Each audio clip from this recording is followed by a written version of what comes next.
Hi and welcome to the Aspire Europe Competent Program Controls course. In this video we're going to look at performance management. We're going to look at it from two dimensions. We're going to look at it from the people side of your program and from the process side, where we're going to look for continual improvement. Okay, my name is Rod Sowden. I'm the lead author of MSP, lead author of P3M3 and the managing director of Aspire Europe, and I'll be taking you through the video. Okay, so starting with our people, we need to have a structure to how we're going to develop their talents and make sure they're great at their jobs. Some of the areas that we need to consider as part of professional development would include their career. Now, for project and program people, possibly working within a program, maybe working in matrix management or type of organization. Sometimes career paths are not that clear, which is why they bounce between organizations looking for better projects and better programs and opportunities. So we need to think about their career progression. After that, we've got to think about the competencies that we need to get our jobs done. So competency frameworks, the APM's got one, PMI's got one, and there's a public sector one in the UK. But we need a competency framework because that is where we sit down and think about what we need our people to do, rather than give them job titles and a load of tasks. We need to think about the skills that they need to do their tasks and be effective. So we need a competency framework. We then need to think about how we're going to deliver our training. Is it going to be through coaching? Is it going to be online? Is it going to be face-to-face? We need to have a strategy for delivering the skills to meet our competency framework. And then we've got to think about how we manage our knowledge effectively. So knowledge is a very fragile thing. It exists in groups of people sometimes it's in an individual. Sometimes we're in danger that we get single points of failure building within our program. There's only one person that understands the problem. And what happens if they walk under a bus or something like that? So we need to have a way of capturing, storing and sharing knowledge within a group. Now, the best way to do that is to build it into your training, in our experience. But unfortunately, a lot of organizations don't go through this process and they bang out and buy lots of training, all of which is generic and doesn't really contribute to performance improvement. Obviously, you're doing this course, so you're not one of those. Now, communities of practice. How do we build that knowledge sharing? We've already talked about how we identify it and store it and share it. Well, one of the ways is communities of practice, people who have got a passion for, say, risk or planning, and how they actually drive up their group performance to improve the way we deliver our program. Then we've got talent. Now, we've seen effective talent management in some big consultancies. In most organizations, again, it's more fragile, where somebody happens to spot somebody and gives them a chance. Whereas we look in some consultancies, it's a much more structured approach, which we'll talk about a little bit later in the video. Then we've got delivery. How do we bring all this stuff into the delivery mechanism? How do we get people to do the stuff they've been trained to do? You know, if you've done Prince 2 or MSP, you think about how much of that is never used. Yeah, you're learning stuff to pass exams. What we want to see is people learning and putting it into practice. And part of that is having a good framework, delivery framework, which is based on the things you've been trained on, which is why the higher performing organizations don't use generic training. They use more customized training to move them on. And that ultimately gives us performance improvements. So a whole professional development strategy needs to be focused at those areas that you can see, or the 8 areas. Make sure there's a decent career, make sure that we understand the competencies we need, make sure that our training is aligned to those competencies, that we gather, store knowledge, share it around our communities, and we spot talent and encourage it. And all that will help us as we go forward. So when we're talking about improving people, we're thinking about individuals. And we've got to remember that as we try to enhance and improve them and recruit them, we've got to think about how they will react. So if we're trying to improve their performance, what are the consequences of a performance improvement program on them? Yeah. How has the organization performed in the past? And unfortunately, with a lot of organisations going through the maturity process that get stuck at 2, you'll have people there who've seen it all before. They've seen the consultancies come in and do the training, and the training companies, and new broom sweeps clean, and then it's never followed through. So if that's the history of your organisation, you're going to need to think about how you're going to address it. What's the type of change? What's it going to mean to that person? The type of individual they are, thinking about things like Myers-Briggs, what type of things motivate them, and their own history, not your organisation's history, but theirs. Are they been in this kind of role for 20 years and they've kind of seen it all before, so they just take it in their stride and carry on the way they are? Or are they young and kind of enthusiastic and open to new ideas? Possibly a bit naive, but that can be a good thing in itself. So for all these things, we need to think about their own learning style. If any organisation that's putting people through change need to think about the learning style, and this is quite often consistent in organisations because they recruit consistently. People tend to recruit people like themselves. So there's different ways, do people like to learn about concrete experience, so they have to see it happening? Are they people who think about it a lot afterwards and draw the knowledge from there?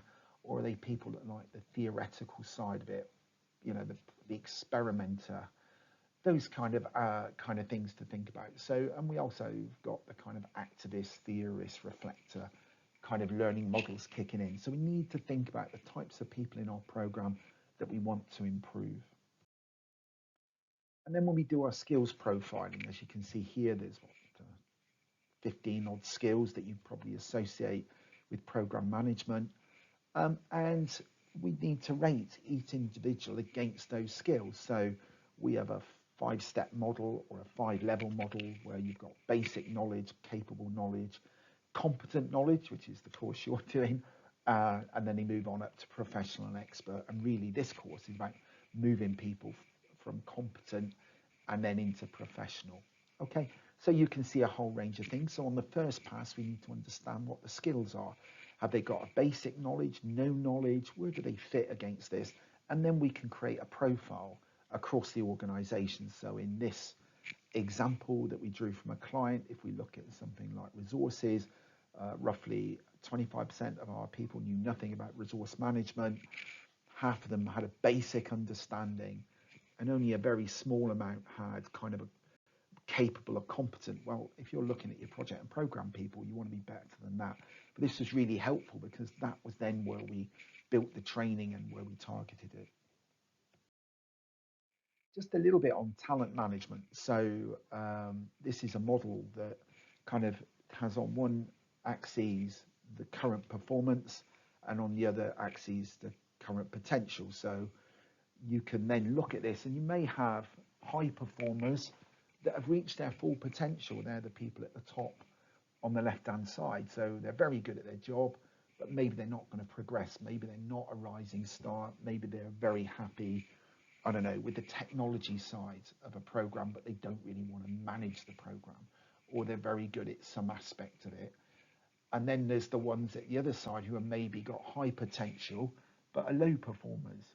Yeah, maybe that then they're in the wrong role, it doesn't suit them, they become a little bit awkward to manage, but then sometimes you spot those things that suggest they could do better. So you, against this 9-cell matrix, you can then plot people or have a discussion with people about where they think they are. What you really want to do is make sure you've got your high potentials getting the opportunity to do stuff. And one of the best examples we saw when some of the stuff we've done on this course was with a consultancy, a big consultancy, that went and actually identified who their high potentials were for program management across the globe, and then we trained them up to actually help them improve their performance and give them the skills to exploit their potential. One of the areas that we've noticed when we're working with clients is there's very little in the way of people performance metrics in relation to project and program delivery. Now, this kind of has a quite uncomfortable crossover with HR and performance in that area, so people stay away from it. But when we remember that actually people are at the core of our performance, we should be thinking about it more than we do. So some things to think about. What do we look at? How many hours are people working? How individually productive are they? How much do they contribute to the wider delivery, helping others, that kind of stuff? How's our staff turnover? Are we having lots of people arriving, or are we having lots of people leaving? How's it going? How productive is the team? So have we got the balance of our Belbin team roles working? What's the levels of training going in? Are we investing in that team? And what's the effect on their competencies? Are we measuring those rising? Because those are early indicators of upcoming improved performance. How satisfied are stakeholders with individuals? It's not unusual to find individuals who are not overly productive in the project or program, but actually they're great with stakeholders. They're worth their salaries in that area. Do they get their tasks completed on time? Are there trends in that area? Are they consistently late? And what about the quality of their tasks? We're designing this e-learning within our team. We've got some individuals that are great at producing graphically nice stuff, but they're not that accurate with the detail of the content. There's another member of the team who's very good with the content, very good at detail, but tends to take longer on tasks than we'd like. So, in every aspect of this, there's different dimensions. Things like, do they attend meetings? Are they expected to be at meetings? And when they're at the meetings, are they contributing, or are they staring out the window? So if they're staring out the window, maybe they shouldn't be at the meeting. But there's a whole bunch of things, it'll be relevant to your organisation that we should be thinking about. Other things, time delays on recruitment, resource availability can all have an impact. If you're running with vacancies with no backfill, then that can really demotivate teams. So there's lots of things to think about in terms of team performance. And if you have a look at the later case study around high performing organisations, the level of staff involvement on that was really high, and there's some lessons there for everybody.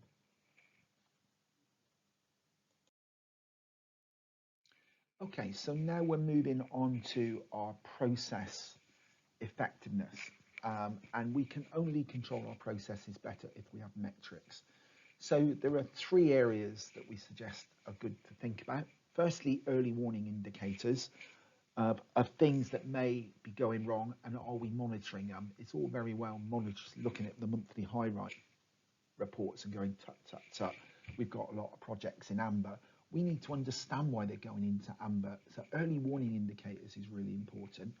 Then we got progress analysis. So how are these projects within our program making their journey?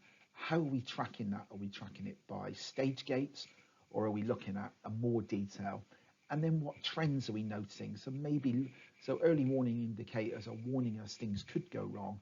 Trend analysis, looking back, going, well, that's actually interesting. So maybe 20% of our projects are overspending, or 50% of them are running late. What's causing them to run late? That's not early warning indicators, that's looking backwards at what we've seen. So when you're looking at where can you improve your performance, these are quite easy ones that you should really start with. So things that we've often seen, project management or program management frameworks are quite often at the source of this. They're poor, they're a bunch of essays written, they're a source of underperformance, people don't follow them, there's lack of definition about what's needed. They're a good place to have a look and see, can you trim it as much as increase it? Competence of the people, struggling in their roles, they've been trained, they haven't used the stuff, the things we were talking about earlier in the video. Tools, are they actually getting in the way, or are they actually helping? In many PMOs, the tools are actually getting in the way because they haven't been designed to be used. They were designed by somebody to implement. And then information, are we using it? Is it accurate? Is it complete? Gaps or out-of-date information is more dangerous than having no information.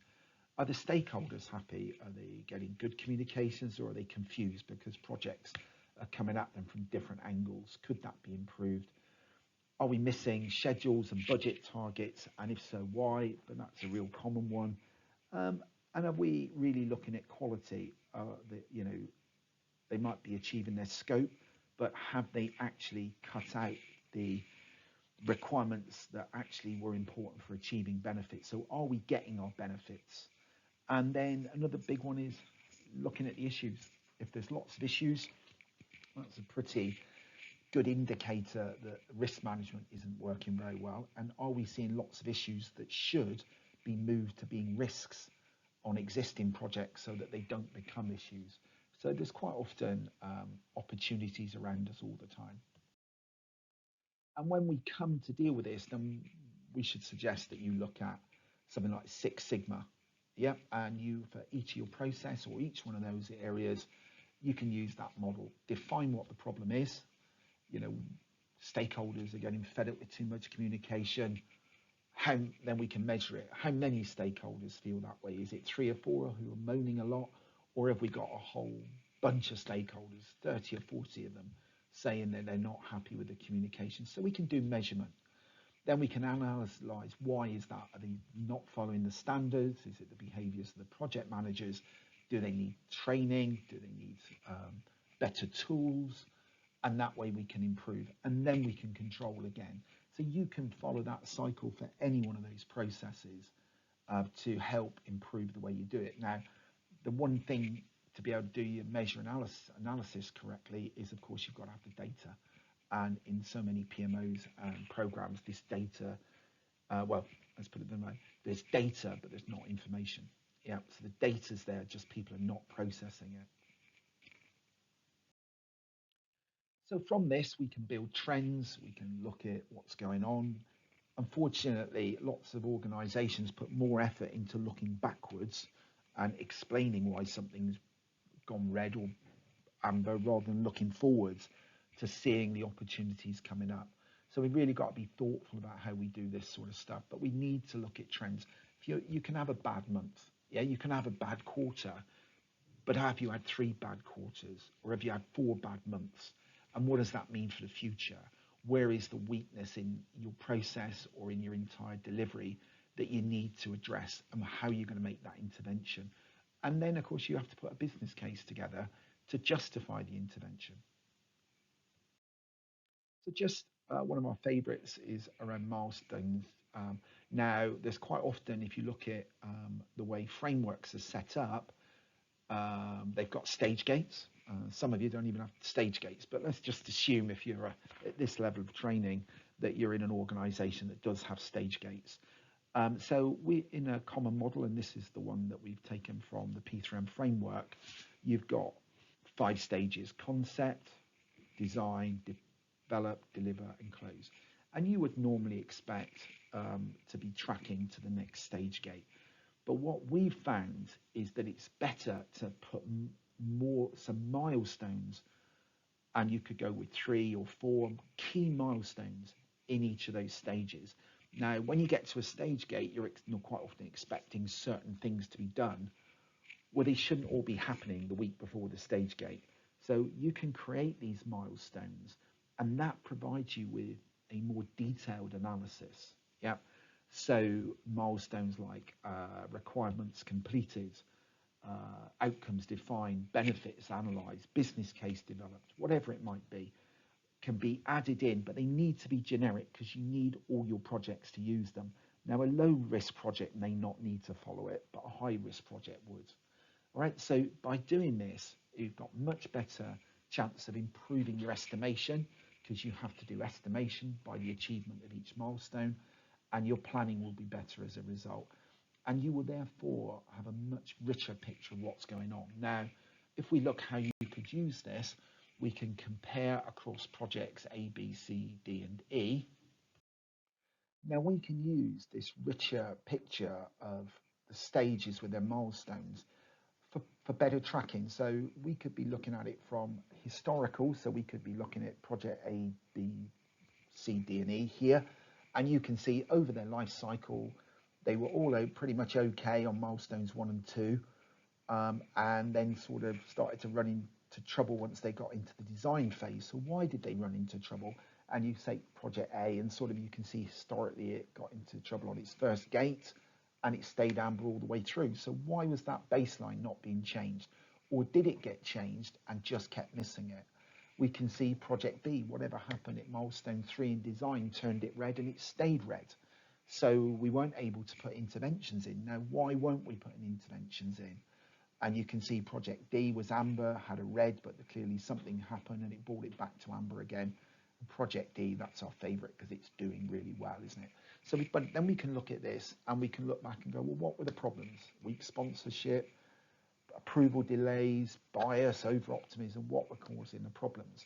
We can also use it for forecasting. So we can do it by weeks and staging, say, well, actually, these projects are at this stage, and as long as they're green, like project D, then it will stay green. All right, so there's different ways of using it, but you can see that by going down to milestone and having predefined milestones, it really helps. We found this hugely valuable in clients. Projects go missing, they get the approval and then they never write their project definition or project management plan because something's happened, but PMO and the portfolio never know, and in your case that could be the program. What's happened to that? Why is it not progressing gently? So milestones are the way forward within stages. So this is a real world example with one client, how they used this reflective analysis by milestone to speed up their project throughput. Now, in the example in design, milestone 2, that milestone was the approval of the business case to go forward into more detailed planning, which was what you would expect to have by the end of the milestone. And the reflection on this was that the delays in the business case approvals were then causing knock-on effects that meant they arrived at their stage gates late. So the issue was, how do they get their business cases approved more quickly? Or did they plan differently to allow for 6 weeks or 6 months or whatever it was to get that business case approved, because it wasn't being factored into the plan? The second example, which is actually example 1 here, was that they discovered that as they moved into the develop stage, all the projects were delaying. And what was happening there was the requirements had been completed in design, and then they were handed over to the project teams to build, and they found that the requirements were inadequate and big gaps in them. And so the project teams were having to go around and try and work out what was needed. And therefore, as they hit that first milestone, which was concept design or something similar to that, or detailed design, there was delays because the detailed design they wanted wasn't available. So you can see there's a practical use for this, and it's how you can actually use data to track and improve performance. You can also use this same kind of model to look at individual processes running through the life cycle. So we can look at, say, well, how was our resource management working through that life cycle? Did the projects have enough support? Did we find there were risks and issue management was working okay? Were there risks brewing later that we should have spotted earlier? Was our financial approvals working? So you can actually use a life cycle like this to analyze it in many different ways and find the underpinning issues. They could be behaviors, they could be process, they could be the lack of process. Okay, so there's different ways to use this kind of thing, but you've got to have the detail and you've got to have the analysis to be able to track where you can find the opportunities to improve. So here's a case study from one of our clients. It was actually Network Rail, a signalling division that managed to get it one of the first organisations to get to level 4 and really pretty much made it to level 5 as well. So a couple of things. The first thing was over 3 or 4 years, they managed to achieve significant improvements by doing analysis. So some things in the right-hand box, 35% improvement in their adherence to milestones. That's up from 63%, but the terrifying figure is 98% of their projects hit their milestones. And I'm going to remind you, milestone, not stages, because they were at a much more tighter level of planning. They 41% lost time from accidents and injuries during that time because their controls were better. Work on signalling projects was used to overrun, causing train delays. 97% reduction. What that actually meant was trains did not get delayed because their projects did not overrun. Reduction in post-asset implementation failure because they were analysing how effective the installations were. And they achieved this with less staff. So some of the 4 lessons from that case study, they involved their staff in the improvement. They were really active in saying, where can we improve it? Where are the problem statements? They staff were engaged and open, following the Six Sigma approach. They were helping with measurements. They helped with the analysis. Very much, they were more valued as professionals by their customers because the customers could see the performance coming through, and they invested in their staff with heavy training to actually, which was targeted at performance improvement, not generic knowledge. And so that's it. That's the end of our performance improvement module. I hope you found it useful. Time for a cup of coffee and to get into the detail in the course where you'll find a lot more information.